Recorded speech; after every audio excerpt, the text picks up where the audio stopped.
Hi, I'm Gab, and I would love to assist you with your first ever dive. Let your diving expedition begin.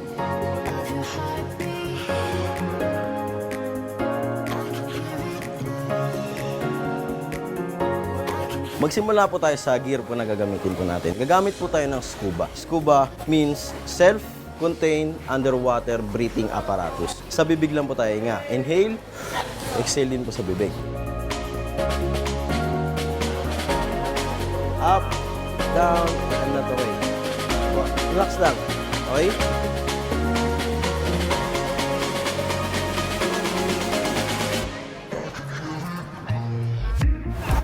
Okay guys, papunta na tayo ngayon sa may Tabuyan dive site, which is just 5 minutes away from our site right now.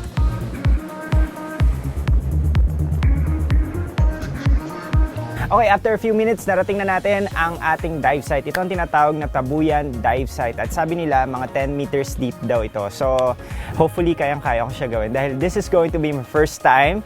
And this spot is really perfect for an introductory dive. So, let's gear up and let's do this.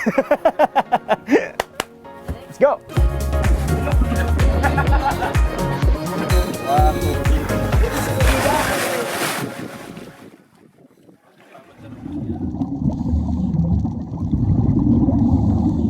Ang Tabuyan Dive Site ay isa sa mga unang dive sites na na-establish dito sa Morong.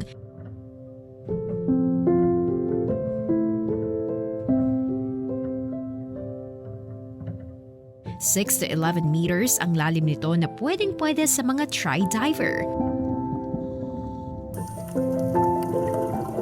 Naging paboritong lugar din ito ng mga certified divers dito sa Morong dahil sa mga makukulay at iba't ibang uri ng isda.